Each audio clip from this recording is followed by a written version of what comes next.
Bom dia. Bom dia. Bom dia a todas. Feliz de estar aqui novamente. Que a paz de Cristo seja no coração de cada um de vocês, trazendo muita luz, muita harmonia, para que a gente possa, na manhã de hoje, absorver alguma coisa do Evangelho de Jesus, né? E hoje a gente vai falar sobre uma historinha, que é uma passagem de João. Ela está no Evangelho 4 de João, no capítulo 46 a 54. Né? Lembrando que João que a gente está falando aqui é João Evangelista, tá? Não é João o profeta, ou seja, a gente está trazendo aqui aquilo que João escreveu no seu Evangelho 4, no Evangelho de João, número 4.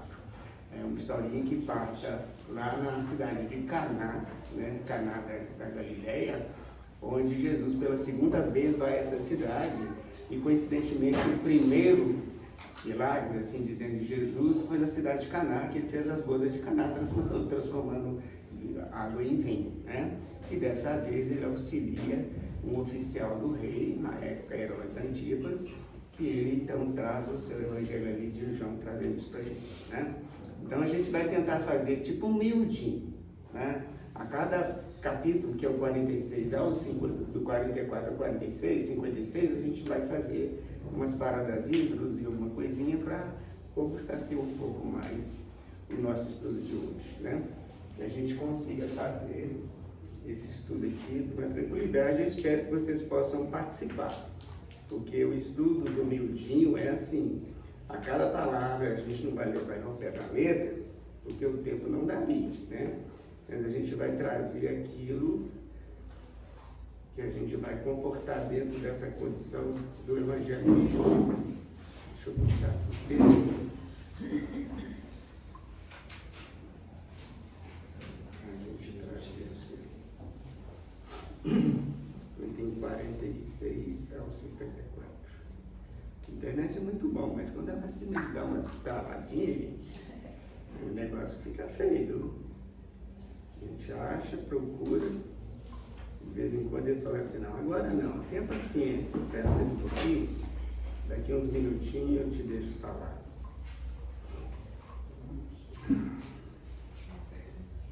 Hoje o celular comporta esse meu aqui, que é meia boca, mas dá uns 50 libras aqui dentro.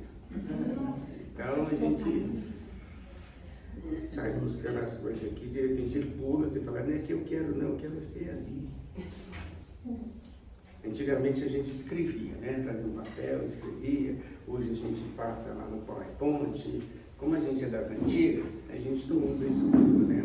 A gente vai mais no auxílio que chega até aqui, ó, e quando eles vão embora também não sai nada de bom não, viu gente? Essa aí tem que ficar aqui do meu lado aqui, porque senão vai ficar. Muito bem, achei aqui. Começa assim do 46 ao 54. Segunda vez foi Jesus a Caná da Galileia, onde da água fizera vinho, e havia ali um oficial do rei, cujo filho estava enfermo em Cafarnaum. Então é a segunda vez, como eu disse, que Jesus vai a Caná da Galileia, né? Então o Caná da Galileia, ele está mais ou menos, segundo João, uns 40 quilômetros de Cafarnaum. Geograficamente, o Caná da Galileia está mais assim, Cafarnaum está mais abaixo. Porque aqui, esse oficial do rei, ele faz uma expressão aqui que a gente vai chegar lá, que é essa condição geográfica, para que ele possa trazer. Alguns interpretam como sendo Jesus saindo da sua realeza e descendo às necessidades humanas para poder auxiliar. Correto também, mas são interpretações, né? Como a doutrina espírita é uma obra aberta, não é fechada, dentro da verdade você pode expor alguma coisa. Mas aqui ele está falando do sentido geográfico mesmo, tá? Então ele trazendo isso para a gente. Então, chegando, pois, a Galileia, os galileus o receberam, vistas todas as coisas que fizeram em Jerusalém no dia da festa, porque também eles tinham ido à festa. Ou seja, o povo da Galileia conhecia Jesus. E Jesus, quando sai de Nazaré, ele vai morar em Cafarnaum, na casa de Pedro. E ele começa a rebanhar os seus discípulos. Então, é uma figura conhecida naquela área. Não nasceu lá, porém, ele viveu lá. A maioria dessa parte do seu medianato, ele viveu em Cafarnaum. E ali, então, ele fez amizades, ele fez compromissos e ficou conhecido. Quando Jesus sai para fazer outras outras paragens que eram o seu procedimento dentro da programação que ele trouxe para a Terra, ele consegue arrebanhar multidões onde ele vai. E sabendo que eu vou estar naquela cidade de Jesus, aqueles que necessitavam iam até lá. Imagina 40 quilômetros a pé em Pedregulho, gente. É 4, 5 horas de caminhada. Não é fácil. Mas naquela época, essa é a disposição daquele povo, né? De buscar essa sintonia com Jesus nas suas necessidades maiores, geralmente na condição da cura. Então, eles avaliavam essas questões e muito exigiam que Jesus chegasse até eles aonde eles estivessem. É aqui que a gente vai começar então a analisar isso, né? Então, ele diz aqui, ó, ouvindo este que Jesus vinha da Judéia para a Galiléia, foi ter com ele, rogando-lhe que descesse e curasse o filho, porque já estava à morte. Então ele pediu que Jesus descesse de Caná até Cafarnaum para poder curar esse filho dele. Não era simplesmente uma doença paulatina que essa cura vem com o tempo. Não, ele tem que ir agora porque o cara está morrendo, meu filho está morrendo. Então a gente imagina um pai como nós, desesperado porque teu filho está numa questão de perigo eminente de desencarnar. Aí você movimenta a força e exige que isso seja feito, né? Você vai na porta do médico, você briga, você pega a linha de frente para tentar resolver as questões, porque é o amor de pai falando mais alto. Aí você esquece de particularidades. Você se humilha quando você assim percebe que tem que ser e você consegue, de alguma sorte, movimentar suas forças para que isso dê um resultado positivo, ou seja, salvar o filho, né? Jesus, como sempre, do acolhimento pelo coração, pelo abraço, mas também mestre, assertivamente ele faz alguns comentários e faz uma questão que ele provoca a esse oficial do rei, trazendo para ele algumas questões.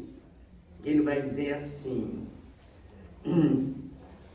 então Jesus disse, se não virdes sinais e milagres, não crereis. Jesus sempre traz para a gente o seguinte, a condição da fé, ela independe da presença daquele que vai promover a cura ou não, né? Trazendo para a nossa realidade hoje aqui no Hospital de Almas, né? Quando o doutor Adamastor ali está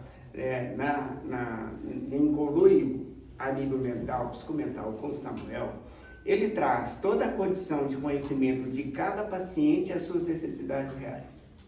Nós, encarnados, muitas das vezes sentimos essa necessidade da presença dele, para pegar na mão, para fazer uma pergunta, uma coisa qualquer. Aqui é aquilo que Jesus está dizendo, a gente precisa de sinais. É um defeito? Não, é a nossa condição humana ainda, da nossa imperfeição, para que a gente ainda tenha essa necessidade do contato, de fazer uma pergunta, se sentir esse abraço. Jesus veio dizendo que nada disso a gente precisa, ok? Que o que vai demandar é a condição da fé. Se o Samuel aqui não puder estar sábado que vem, o trabalho vai continuar do mesmo jeito, porque a equipe dele vai estar, doutora Adamastor, e toda uma equipe que ali está, né? Enfermeiras, passando com as bandejinhas de remédio, de seringa, porque assim é. No plano extrafísico, há uma equipe formada que o acompanha há muito tempo fazendo exercício da enfermagem. A gente pode não enxergar os olhos físicos, mas a gente que tem a possibilidade disso, a gente vê a tramitação desses enfermeiros e enfermeiras a auxiliar essa equipe, colocando de repente um aparelho, medindo uma questão necessária do corpo físico, porque ele não vai tratar corpo físico, ele trata pelo espírito, a gente já sabe, né? Porque o espírita não trata corpo físico, trata corpo perispiritual, porque senão isso aqui vai virar um SUS amanhã, ok? Então, nesse trabalho que a enfermagem faz, aqui ele não precisa do médium na incorporação para trazer o doutor, né? Porque a equipe já está lá. Mas a nossa necessidade, como desse oficial aqui, era a presença até aquele momento. Venha, desce, vá curar meu filho. Então ele queria a companhia de Jesus para que fosse até lá na casa dele para curar o filho dele. Nós somos do mesmo jeito, gente. Muitas das vezes, não é que a gente seja um São Tomé exclusivo. Mas a gente ainda tem essa necessidade, tratando nesse campo da fé. E a fé robusta, a fé que vai movimentar montanhas, ela depende da individualidade.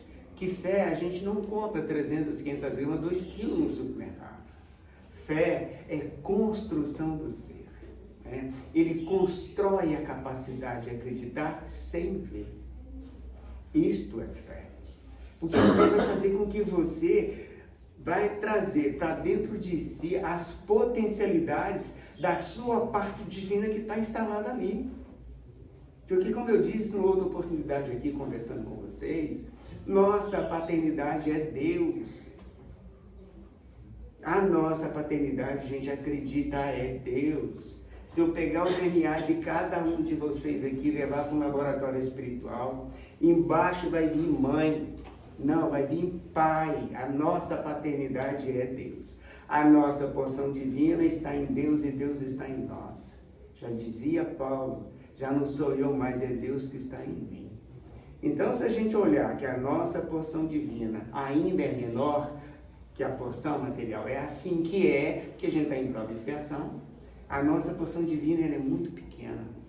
O dia que ela aumentar em tamanho, enquanto e superar a porção nossa material, aí a gente está na condição quase do anjo. Mas até então não, a nossa paternidade sendo divina, ele está em nós e nós nele, mas a gente ainda permite que a nossa animalidade fale mais alto. Processo evolutivo, né? Não vou chamar de defeito de DNA, porque não existe isso. Mas a questão é um processo de evolução natural e normal. Porque senão a gente atropelar situações, a gente não consegue. E assumir condições que a gente não dá conta.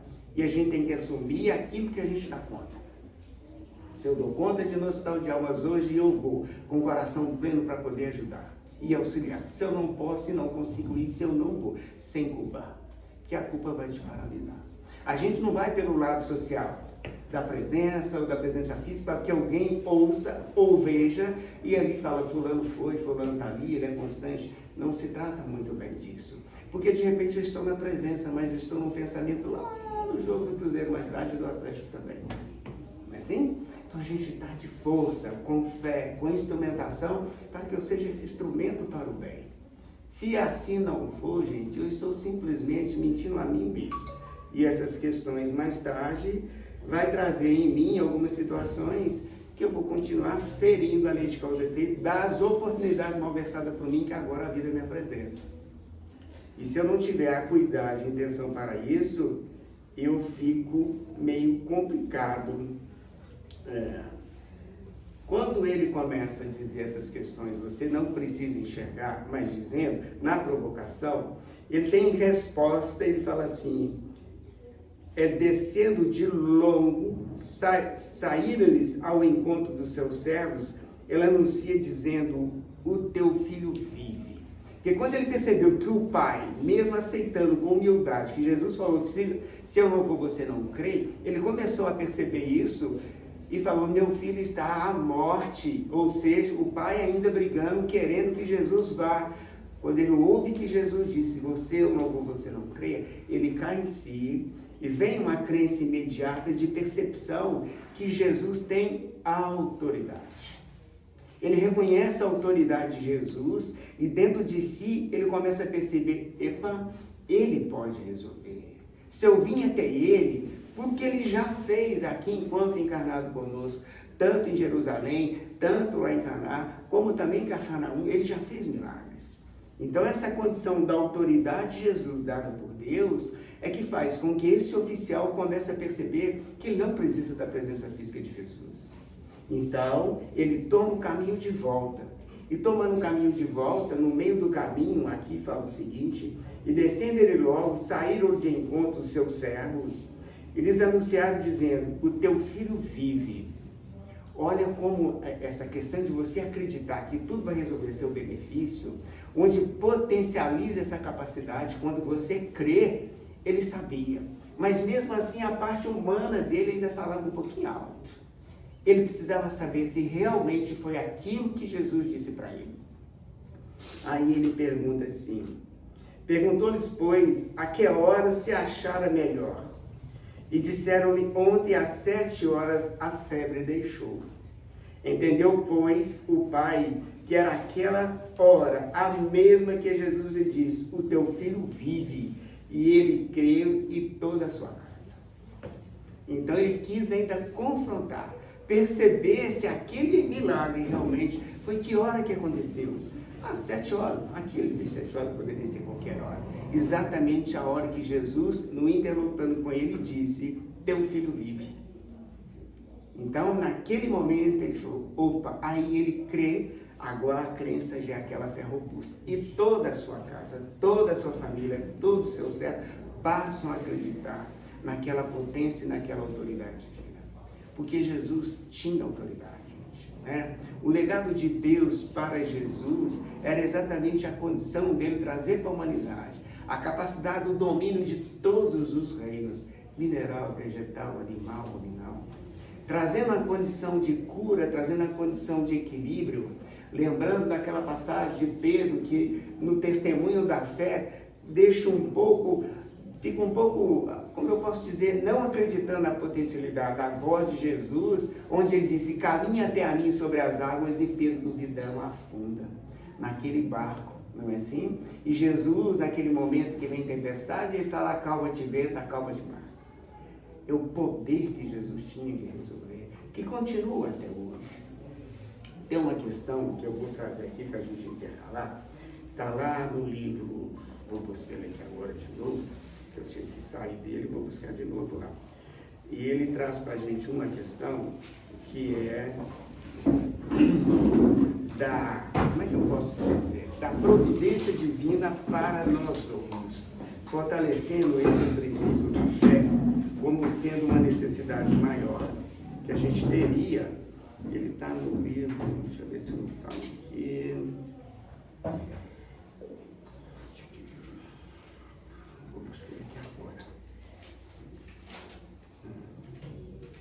Está no rumo certo. No rumo certo, o caminho e estrutura do Espiritismo Cristão, doutrina e espírita, segunda parte. O rumo certo é uma mensagem de Emmanuel, que ele fala o seguinte, do apoio divino. Jesus, com tudo que ele fazia de benevolência, de auxílio, ou de seja, dos milagres, ele sempre contava com o auxílio divino. Ele sabia que, sendo instrumento de Deus, Deus sempre estará com ele. Sempre. Então, era a pessoa que ele impunha a mão para curar, porque ele sabia que o Pai estava presente. Sempre. Ele nunca duvidou disso, gente. Nunca. E muitas das vezes a gente tem dúvidas em relação à fé. Às vezes você programa uma situação qualquer e você acha que está demorando a acontecer. Aí você acha que de repente você não tem um merecimento. Mas muitas das vezes, quando essas coisas não acontecem no imediato, é porque Deus está trabalhando por dentro da gente.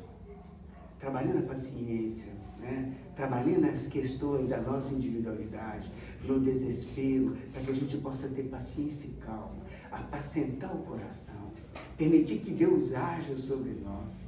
Isso precisa de crença, gente. Acreditar que assim funciona.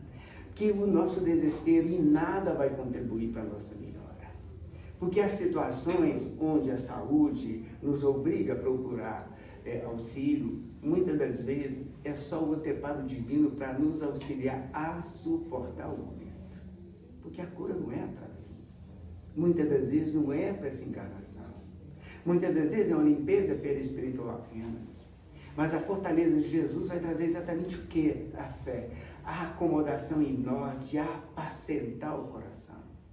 Trazer calma para suportar uma dor mais aguda, uma situação mais constrangedora que essa saúde pode apresentar. Porque ela é temporária. Nós, enquanto espíritos imortais, somos suscetíveis a essas situações de desajuste, de ajuste, de situações que a nossa vivência vai apresentar, porque Deus é amor e bondade. O que Ele faz simplesmente é o anteparo do abraço, do auxílio a cada uma das necessidades humanas, e cada um dentro da sua particularidade, da agudeza da agressão de uma lei, que é a lei divina, que é imutável, foi por nós como culpados. Não é castigo de Deus. A gente costuma dizer, nas horas do oportunidade de fala, que Deus é Deus de amor. Deus não é Deus de maldade. Ninguém nasceu, ou ninguém foi projetado a viver na progressão de evolução para ter doença, para vir ser um braço, para vir ser uma perna. Programação espiritual, ou entre aspas, vamos tentar entender isso aí. Porque senão a gente vai pegar leite causa efeito, botar num saco só e amarrar a boca, e não é assim que funciona. A cada um segundo a necessidade de programação para elevação do espírito na sua individualidade. Então, se eu programo para mim uma cegueira, eu fiz uma programação para que ela favoreça em mim potencialidades que eu tenho que desenvolver. Sensibilidades outras que não de enxergar. A programação assim por eu escolhi. Porque Deus não criou cegueira. Ele não quer filho cego, nem filho coxo. Porque ele é bondade e amor, porque senão seria Deus. Imagina, para um ele tira um braço, para outro ele tira as duas pernas. Que Deus é esse? Ok? Então ele não cria maldade. Quem cria a maldade é a nossa parte, como eu disse, da nossa animalidade, da nossa parte animal. Ou seja, da nossa parte que está atrelada à matéria. Se eu olhar a minha porção divina hoje, que é pequena, e dela fazer com que ela sobreponha na minha porção animal, eu não vou ter dificuldades na vida, gente. Não vou ter problema de saúde, não vou ter problema de dinheiro, não vou ter problema de nada. Porque a falta dele é simplesmente uma questão onde eu possa me localizar. Porque eu posso não comer um caviar, mas eu posso ter o tipo de alimentação que sustenta a minha vida a nível físico. O caviar simplesmente é um gosto, uma possibilidade que hoje eu tenho condições de fazer. Ok? Mas se eu dormir em cima de um colchão macio, de água, ok, maravilha, é um conforto pessoal. Mas se eu dormir em cima de uma pedra, gente, eu vou ter o sono do mesmo jeito. Quantos irmãos em São João de Rua estão dormindo em cima de um colchão e outros em cima do jornal? Nem por isso deixam de desdobrar e ser assistidos. Então Deus não escolhe essa condição é condição humana, não é assim? Para alimentar o corpo físico, a ciência já trouxe condições, onde você precisa dominar, sustentar essa condição física. Isso são coisas básicas que qualquer um pode ter acesso, porque senão seria privilégio. O privilégio está na condição do meu gosto pessoal. Eu vou batalhar para isso. Não é assim? Sem crítica alguma, porque a gente respeita qualquer possibilidade. E Deus não condena. Eu já disse aqui uma vez que eu nunca fiz e nunca vou fazer apologia à pobreza. Na realidade, a gente tem que avaliar que há circunstâncias que a gente escolhe. E há circunstâncias que a gente tem que viver por lei de causa e efeito. É assim que funciona. Ô, Paulo, eu poderia chamar esse privilégio de conquista? Se você levar pela conquista pessoal, sim. Exemplo, eu trabalho, né, e vou estudar. Tem que ser à noite, gente. E eu faço um esforço danado para estudar à noite. E trabalhar, estudar, varar madrugada, sono, perder uma faina danada e conseguir fazer um curso superior, conseguir formar. E através dessa formatura ou através dessa condição da profissão já mais aquilatada, eu consigo um bom emprego, consigo ter um consultório, ter uma banca de advogado, sei lá o que, dentro da profissão que eu escolhi, e ter um salário à altura daquilo que eu estudei. É conquista? É conquista da individualidade. Ok? Porque Deus não favorece a possibilidade que Ele já te criou simples, ignorante, porém perfectível. É você que vai dar o tom dessas questões. É por isso que eu acho que a pobreza em si, quando não há uma programação, o que vai acontecer é que aí de repente, não estou afim, estou cansado, eu não vou não é assim? Eu vou cabular uma aula, eu vou deixar de fazer uma necessidade maior, porque é mais confortável para mim. E Jesus já dizia que a porta larga é um convite enorme. A porta estreita é aquela que nos convida a sair da zona de conforto. E quem quer sair da zona de conforto? Ninguém, gente. Ninguém. Vou abrir mão dela para quê? Qual o objetivo disso? Não tem necessidade. A menos que eu veja, que eu enxergue que eu preciso desenvolver potencialidades. Porque a gente sabe que caixão não tem gaveta. Ok? E o olhar é o olhar que Jesus trouxe para a gente. Desde comer a quem tem fome, desde beber a quem tem sede, vestir o que estão nus. Dentro da benevolência, é assim que Jesus convida a caridade. Então, gente, com o olhar fraterno, o olhar de abraço, a periferia que nos comporta na nossa vivência, é avaliar essas questões aonde eu posso estar auxiliando, sem esperar retorno. Não é assim? Não sabe a vossa mão direita, o que der a vossa mão esquerda. O Evangelho está cheio de informação para a gente. Então a gente tem que avaliar, no momento da nossa vivência agora, qual que é a minha busca. Levando em consideração que eu sou um espírito imortal. Porque se a vida fosse berço e túmulo, para que eu vou fazer sacrifício? Para que, gente? Há necessidade de sacrificar? Nasci e vou morrer. Fatal. Ponto e nada mais existe. Para que eu vou fazer sacrifício? Vou tomar todas. Vou fazer tudo que eu posso, gente. Porque é finito. Quando eu trabalho no infinito, aí a coisa muda de figura, porque as minhas ações terão consequências. Aí que está a vida futura. O que eu faço agora vai impactar na vida futura. E a minha vida futura vai ser como? Igual a essa ou melhor do que essa? O trabalho é para melhor, porque é questão de progresso. Agora, se eu quero estacionar nessa condição, livre-arbítrio. Mas e a evolução que me compete? Sem problema. Você vai fazer em um momento. Mas em que momento, em qual situação, em qual ordem? Em qual condição? A questão é só essa. Quando eu postergo a evolução, eu estou trazendo para mim dentro dificuldades que eu nem sei o que vai ser, não sei. Quem sabe, de repente, por falta de quanto ou de condição moral para adquirir um planeta de regeneração, eu vou viver um mundo aí que está sendo criado, um mundo inferior. E lá nesse mundo inferior, que condição de vida eu vou ter dentro daquilo que eu já conheço, já que o espírito não é retrógrado. Que condição de vida eu terei lá? Que dificuldade eu enfrentarei lá? Sabendo dessas condições que Deus é justiça plena e não castigo, o que eu vou me... Ali aonde... O que eu vou fazer ali? Que condição de vida? Se essa já está ruim, imagina aquela outra. No mundo onde a gente tem... Aqui eu saio de bactérias, aqui eu saio de vírus, vou para regeneração de não ter doença. Tem dificuldades morais a ser vencida, mas doença não. Eu vou para um mundo onde, gente, imagina na época de Jesus. Imagina aquela época. Se morria com 20 anos, 30 anos, já estava velho. Não tem asepsia, não tem água potável, não tem esgoto. É uma vida difícil, ok? Então morria-se cedo por doença que nem a humanidade conhecia. Hoje a gente já tem a misericórdia de Deus trazendo para a gente a medicina através da ciência. Mas antigamente a gente não tinha.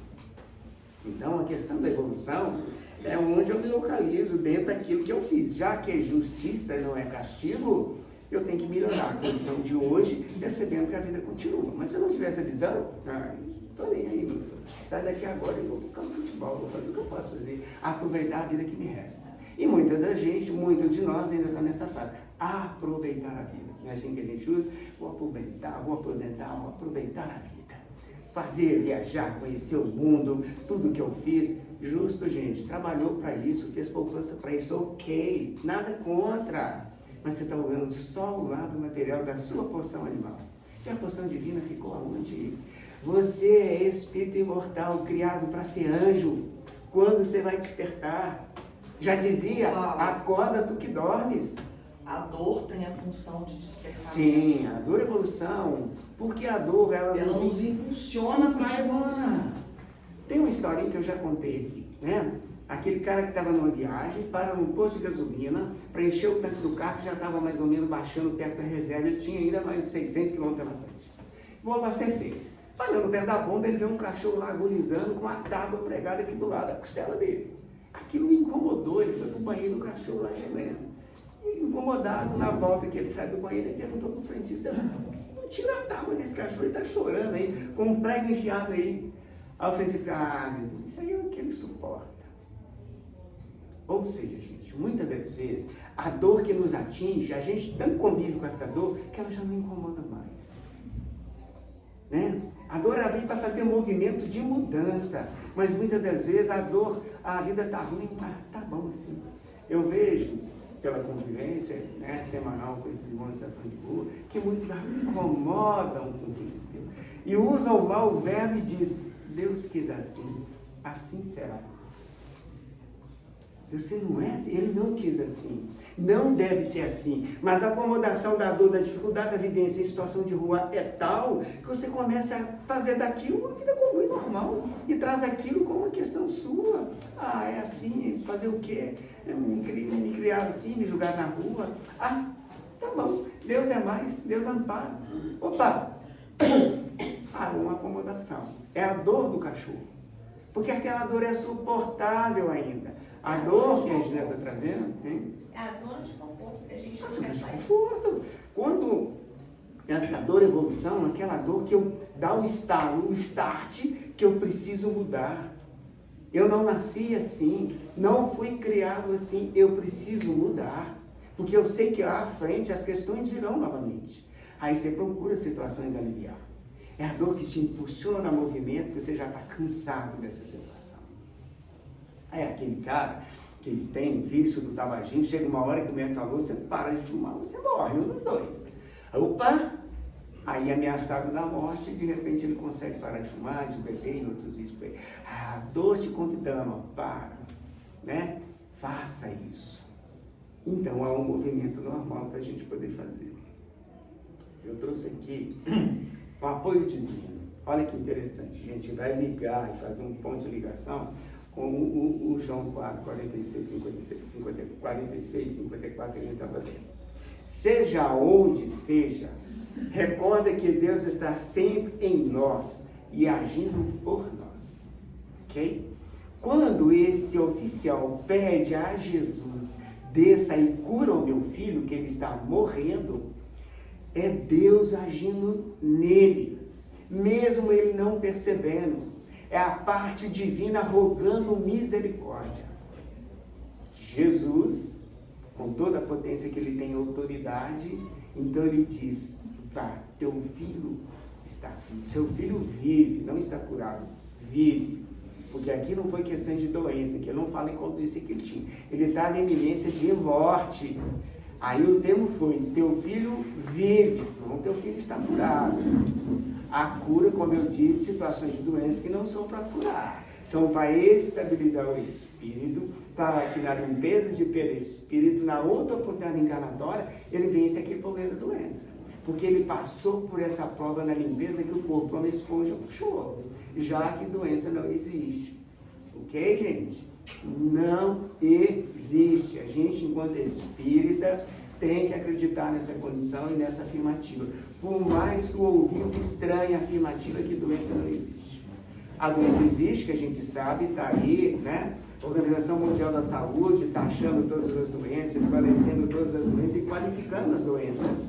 Mas, no sentido espiritual, dizendo, dentro da doutrina espírita, o que o corpo faz é esponja, é expurgar pela dor aquilo que a mente adoeceu. A mente adoecida traz para o organismo físico, como misericórdia de Deus, limpeza de perispírito. Para que em outra oportunidade, ou até nessa, você limpe, você pague um dos centios. Não é assim? Enquanto não pagares o último centil, não é castigo, é justiça. Se eu roubei, se eu matei, é justo que me prendam.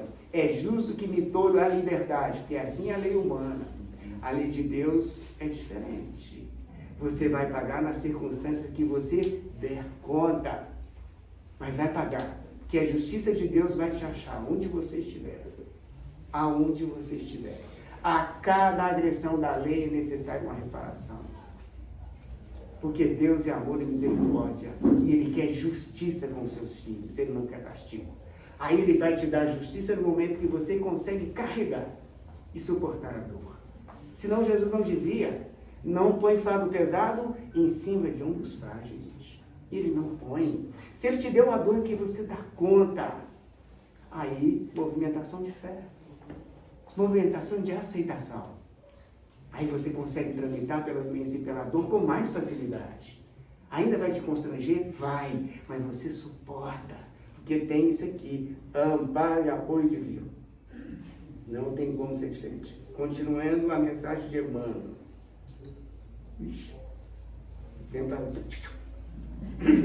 Para assegurar-nos quanto a isso, basta-nos a prática da oração.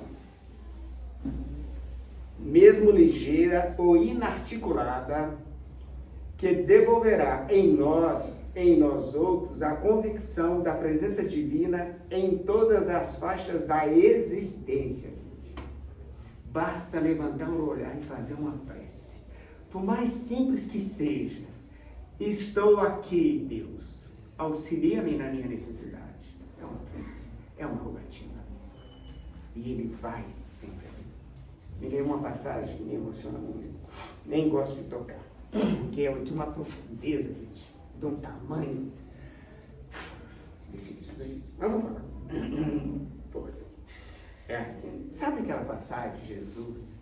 Que aquele filho estava numa necessidade extrema. E Jesus o convida a caminhar com ele no deserto. E ele ficou meio receoso, né? E fala assim, vais estar comigo? E Jesus disse, estarei contigo. Venha, caminhe comigo. E na caminhada, ele olhava para baixo, que ainda tinha resistência física. Imagina um sol escaldante caminhando no deserto.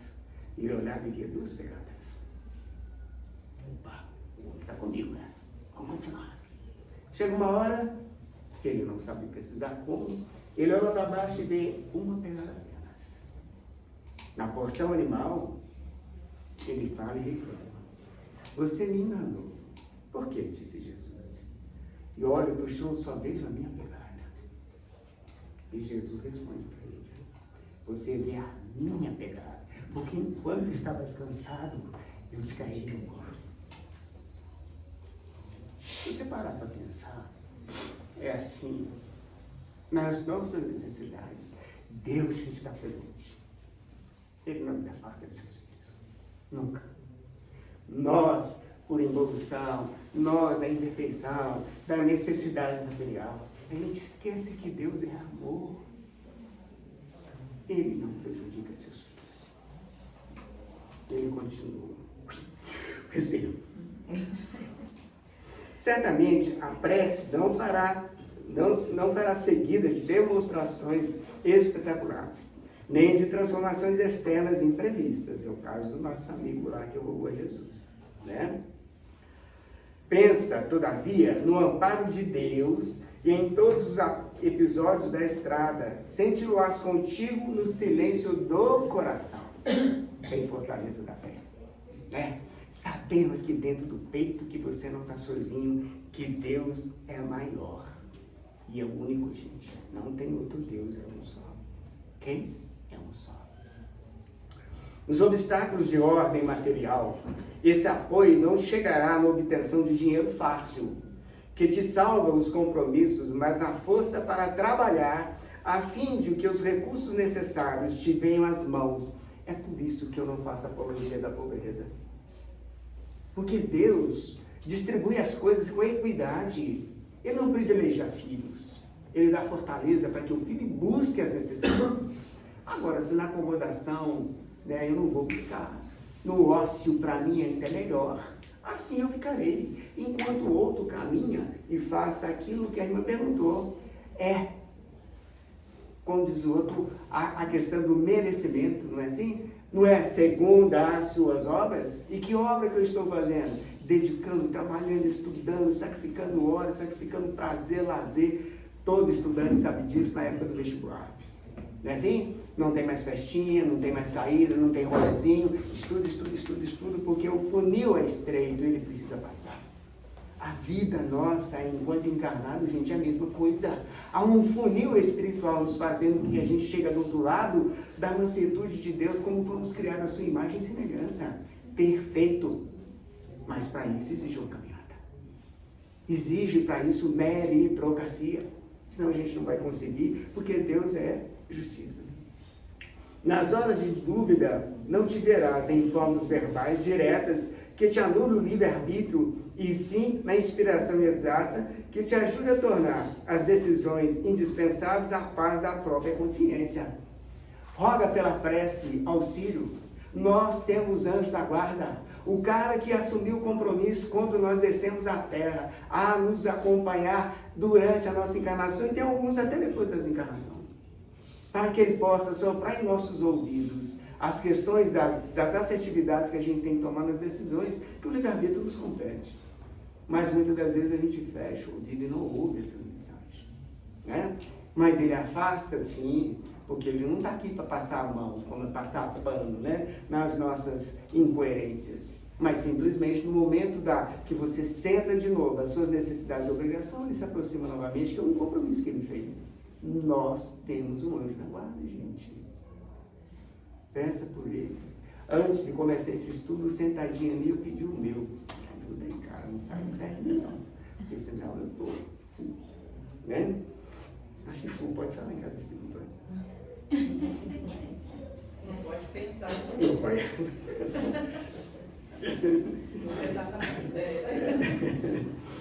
Nos momentos de inquietação, não surgirá em acontecimentos especiais que te afastem dos testemunhos da fé. É o nosso amigo lá. Ele, na necessidade maior, não afastava do testemunho da fé. Mas a movimentação é pessoa, é individualidade. Jesus está lá. Você pediu? Está lá, gente. Batei e vos abrirá.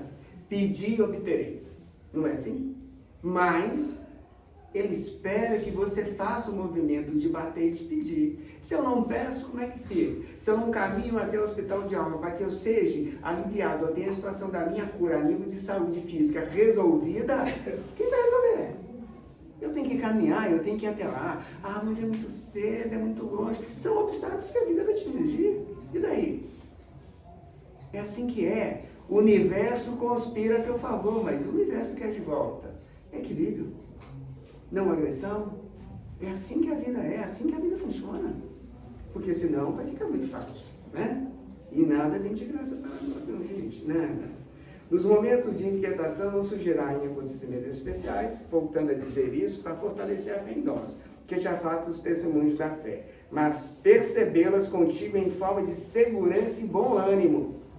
Na travessia da aflição, nos dizem que o mal te apareça derrotar os golpes de incompreensão ou de injúria, não te expressarás configurado em favores de exceção, que te retirem dos ombros a carga das provas redentoras, e sim, na energia bendita da fé viva que te restaure a esperança, revestindo-te de coragem, a fim de que não esmoreça na rude jornada em direção à vida nova. O que ele está dizendo aqui, que mesmo com as dificuldades, a gente ainda tem a fortaleza divina para conseguir nos dar o suporte necessário. O que a gente precisa desenvolver é a capacidade da crença normal, gente. De perceber que a gente é desse jeito que é, porque é assim que a gente vai ter que ser. É assim que é. Ah, eu ontem xinguei fulano, me arrependi depois. O que você tem que fazer? Vai e peça desculpa. Não acumule raiva. Eu costumo dizer que a gente não deve economizar a vida, sabe? Economizar a vida é um negócio complicado. O que é economizar a vida? Te convida com a fé. Ah, tô cansado. Ou não. Ah, eu voltei assim meio cansadão. Economizando vida. Ah, vamos fazer uma viagem. Ah, como, senhor? Eu poderia até ir, sabe? Não falta grana não. Mas tá um desânimo, senhor. O tempo não tá bom, tá chuvoso, tá frio. Economizando vida. A gente não vai economizar a vida. Jesus veio para que a gente tenha vida em abundância. Não vida desregrada, mas vida em abundância. A gente não pode economizar a vida, gente. Porque a gente não sabe a hora que essa vida cessa, fisicamente dizendo. O quê? Cadê fulano? Convidei ela ontem. Ah, sabia, não? Teve um acidente horrível. Desencarnou. Perceberam, gente? A gente não sabe a hora que a gente parte. Então não economize vida. Com seriedade, responsabilidade, mas não deixa a vida passar em branco. Se te convida ao auxílio, você já está pronto para fazê-lo, faça. Vai, auxilie, que a gente vai te fazer bem. Porque do contrário, você vai ter o quê? Na hora lá de chegar lá em cima, que esse julgamento é relativo, o que você leva para o lado de lá? Quais são os seus valores para que você, na balança, tenha um equilíbrio e a porta se abra para você? É necessário que você tenha o testemunho. E esse testemunho é feito aqui. Então, a gente não deve perder oportunidade de auxílio, porque senão vai ficar complicado. Tem a última passagem aqui do livro de Emmanuel, que ele fala o seguinte: seja qual seja a dificuldade em que te vejas, ou a provação que experimentes, recorda que Deus está contigo e não te faltará nos domínios do socorro e da bênção, para que através de todos os túneis de tribulação e de sombra, ao encontro da paz e a caminho da luz. Doenças, gente, são dificuldades temporais, ok? Ela pode chegar numa outra encarnação? Pode, se eu não curar ela agora. Não é assim que é? Quando eu estou sentado, adoentado, fisicamente dizendo, que a nossa condição hoje, a maioria de nós, a procurar o hospital, a procurar o auxílio espiritual, é exatamente para que a gente fique livre daquilo que nos incomoda. Isso é obrigação para conosco, é amar a ti mesmo, não é? Amar o próximo como a ti mesmo. Essa condição de amar a ti mesmo impõe essa condição de avaliação. Senão, o que a gente vai fazer? A gente simplesmente vai ser instrumento daqueles que não querem progresso de ninguém e vai soprar em nossos ouvidos. E muitas das vezes a gente é sugestionado. O que é o processo obsessivo se não a fascinação? É aquilo que o amigo espiritual que não tem compromisso com a verdade, com a luz, não quer progresso de ninguém, que ele se comprasse com a infelicidade dele, quer que você também o seja, para que fique no mesmo nível e a vibração em sintonia permaneça. Fora dessa ambientação, o convite é exatamente para que você saia dessa condição de vibração através de boas atitudes e boas ações. Equilíbrio. E esse equilíbrio vai te exigir comportamento de mudança de valores. Se você assim não fizer, você vai continuar do mesmo jeito. Aí, me liguei assim, sugeri, eu acatei a sugestão era só a sugestão, virou fascinação, a fascinação chegou ao ponto de eu chegar na condição mais extrema da obsessão. E aí? Vai ficar difícil ficar livre dessas situações. Antes que chegue essa condição, quando chega aqui um convite que eu começo a perceber pela minha inteligência, pela minha capacidade de raciocínio, ou até da vivência, opa, não é um bom convite. Eu não vou ir. Uma vez me convidaram, um amigo, que eu prezo muito, ela fazendo um aniversário. E o aniversário dele ia ser comemorado num bar. Aí, ok, nada contra. Peraí. Aí no convite, eu disse para ele, olha, você me desculpa, mas gosto muito de você. A gente tem uma caminhada junto enquanto jovem, uma amizade sincera. Mas eu não vou lá. Como você não vai? Não é um ambiente favorável para mim. Ele assustou. Não, como um ambiente favorável? Você está dizendo que eu estou num ambiente de pecado? Eu falei, não, pelo contrário. Você está com seus pais, com a sua família, comemorando um ambiente comum a qualquer outra pessoa. Não é um ambiente fechado. É comum a qualquer outra pessoa. Então, a turma reunida numa mesa, comemorando, e outra turma do lado de lá, um lugar público, comercial, onde bebida, fumo, essas questões são de cada um. Sem aqui estar criticando ninguém. E eu disse, eu não vou, porque é uma ambientação que para mim é desfavorável. Mas como desfavorável? É que eu tenho cicatrizes, meu irmão.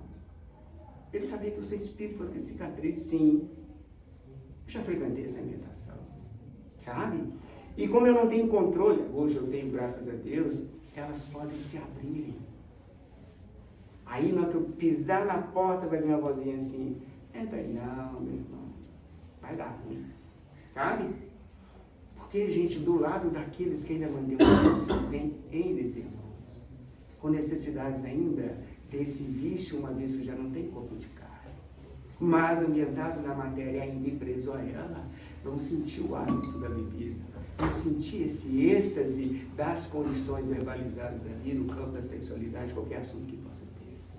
Uma alimentação para o médium, nada contra aquele que faz. Mas isso é cuidar de quem já está caminhando, já percebeu e já tem valores definidos. Não que eu seja anjo, gente, não se trata disso. É o convite que chega até a mim que eu, pela cuidade, eu vou filtrar. Eu tenho o livre-arbítrio de dizer sim ou dizer não. A todos nós compete esse livre-arbítrio. Qual o convite que eu aceito para mim enquanto espírito imortal? Já sabendo das prerrogativas que a doutrina espírita me convida, não me impõe. Já que um dos jargões da doutrina espírita é tudo me é lícito, mas nem tudo me convém. O que é que te convém nessa caminhada? O convite de todo o Evangelho de Jesus, gente, é trazer para dentro de nós a filiação de Deus. Somos seus filhos. Não podemos negar a porção divina em nós, sabe? A todos nós foi programada a felicidade eterna e infinita. Como eu digo sempre, a minha fala vai ser a mesma, todas as vezes que eu tenho oportunidade. Estrupador de hoje, anjo de amanhã, gente. Acreditem. Mas não pode, o cara está com um capacete, põe uma arma, assalta o sujeito e mata por nada. Numa relação ao estrupador. Esse vai pagar a sua conta Pela justiça, se assim for pego, e a justiça é falha, um bom advogado, um bom retórico, um bom dinheiro. A brecha da lei é sempre assim, a gente sabe que é. Haja visto que o Congresso estava passando uma lei absurda, cretina, né? Não vamos entrar em detalhes, mas é assim que a humanidade ainda é. Deus vai agir. E Ele vai pagar a conta, mas a conta de Deus não vai ser eu que vou julgar. Mas vai, gente, porque é de justiça divina. Ele deu o livre-arbítrio, você foi, pegou a arma no capacete, ficou livre da justiça, que não aparece teu rosto, e tirou uma vida. Vai responder por essa vida. Em que condição? Imagino eu como será. Não é assim? Então Deus quer o melhor para a sua criatura. Não quer doença, não quer tristeza, não quer pobreza, quer mesa farta, quer casa bonita, quer carro do ano, sabe? Desde que a mesa farta, a casa bonita e o carro do ano não tire da boca do teu irmão. E é assim que é. Quando você consegue aliar essas questões, elas já não pesam mais em você.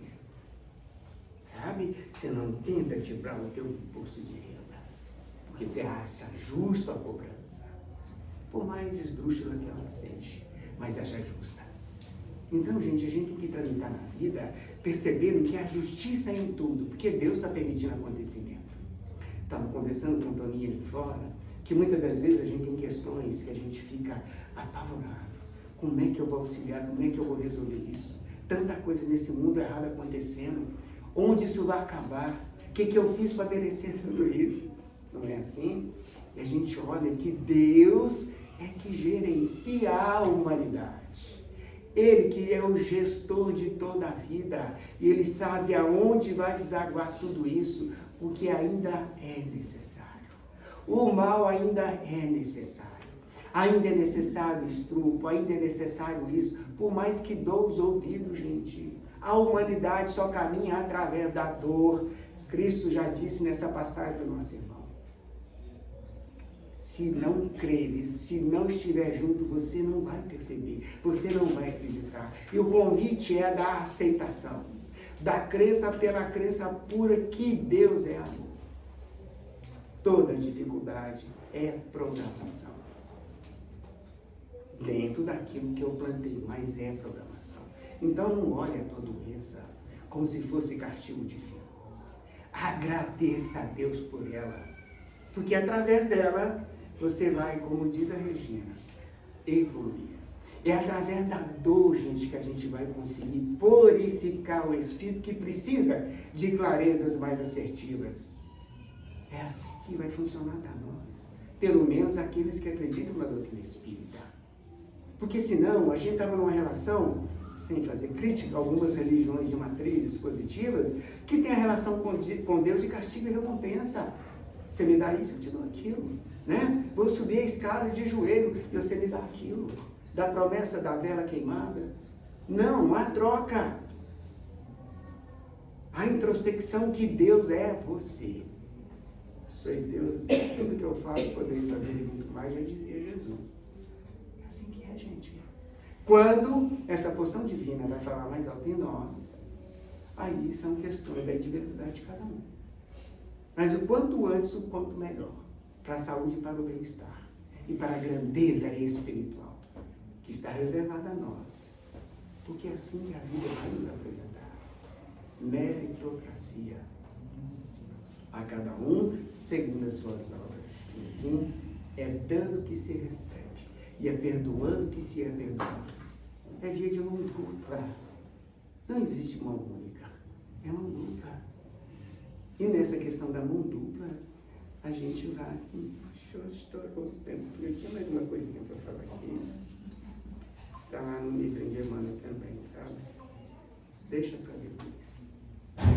A gente procura ter do horário, porque é assim que funciona. Porque se eu começar a falar aqui, é a minha personalidade falando, igual a amiga que já passou, entendeu? Tchau para mim também. Você entendeu? Eu tá aqui, bebê. Eu não sou bobo, né, gente? Porque o compromisso é assim. Em toda condição da casa espírita, no seu movimento, seja de reunião que for, ela tem um horário de início e tem um horário de término. Quando se extrapola, e você depende muitas das vezes da mediunidade para que isso aconteça, esses irmãos têm compromisso do outro lado, gente. O compromisso é, vou ficar contigo das 9 horas até as 10. Ok? Aqui eu te oriento. Depois disso, você está sozinho. Eu posso continuar aqui, é livre-arbítrio, né? E você está sozinho. Então, deu tchau aqui e foi embora. Agora eu vou ficar aqui, ou não. Eu já agradeço a vocês por terem me ouvido, tá? A gente aprende muito quando a gente fala, né? Está mais próximo da boca é o meu ouvido. E a gente tem que aprender que quando a gente olha o Evangelho é para a gente, não é para ninguém, a não ser a gente. E a gente tem mania de olhar o Evangelho e não se localizar ali. Porque vai falar de vaidade, orgulho, e a gente não se localiza ali, né? As nossas questões estão mais ou menos ali. Aí eu falando um pouco mais alto. A gente acha que o Evangelho é para o outro. As lições de Jesus é para o outro. E não é, gente, é para a gente. Sabe? É para a gente. Nunca é para o outro, é para a gente. Mesmo sendo direcionada para o outro, o aprendizado é meu. Ok? Boa visita para vocês ao doutor, que ele possa realmente minimizar as dificuldades, né, que a matéria traz nesse momento. E acreditem, fé robusta que movimenta montanhas. Dificuldades, termos de saúde, e assim é. Fiquem em paz, muito obrigado, gente. Nós que agradecemos.